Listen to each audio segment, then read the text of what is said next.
That same day, King Xerxes gave Queen Esther the state of Haman, the enemy of the Jews. And Mordecai came into the presence of the king, for Esther had told how he was related to her.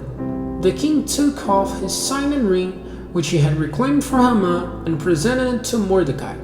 And Esther appointed him over Haman's state. Esther again pleaded with the king, falling at his feet and weeping. She begged him to put an end to the evil plan of Haman the Agagite, which he had devised against the Jews. Then the king extended the gold scepter to Esther, and she arose and stood before him.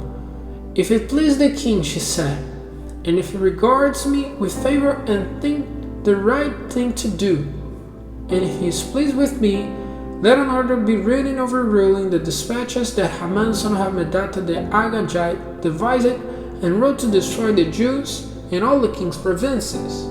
For how can I bear to see disaster fall on my people? How can I bear to see the destruction of my family?" King Xerxes replied to Queen Esther and to Mordecai the Jew, "Because Haman attacked the Jews, I have given his state to Esther, and I have impaled him on the pole he set up. Now write another decree in the king's name in behalf of the Jews as seems best to you, and seal it with the king's signet ring. For no document written in the king's name and sealed with his ring can be revoked." At once the royal secretaries were summoned. On the 23rd day of the third month, the month of Sivan, they wrote out all Mordecai's orders to the Jews, and to the satraps, governors, and nobles of the 127 provinces stretching from India to Cush. These orders were written in the script of each province, in the language of each people, and also to the Jews, in their own script and language. Mordecai wrote in the name of King Xerxes, sealed the dispatches with the king's signet ring, and sent them by mountain couriers, who rode fast horses specially bred for the king. The king's edict granted the Jews in every city the right to assemble and protect themselves, to destroy, kill, and annihilate the armed men of any nationality or province who might attack them and their women and children, and to plunder the property of their enemies.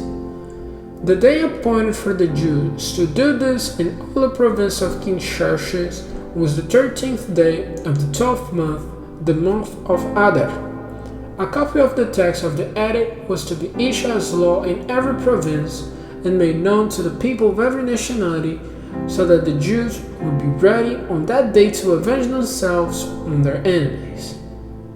The couriers, riding the royal horses, went out, spurred on by the king's command, and the edict was issued in the citadel of Susa. When Mordecai left the king's presence, he was wearing royal garments of blue and white, a large crown of gold, and a purple robe of thin linen. And the city of Susa had a joyous celebration. For the Jews, it was a time of happiness and joy, gladness and honor. In every province and in every city to which the edict of the king came, there was joy and gladness among the Jews, with fasting and celebrating.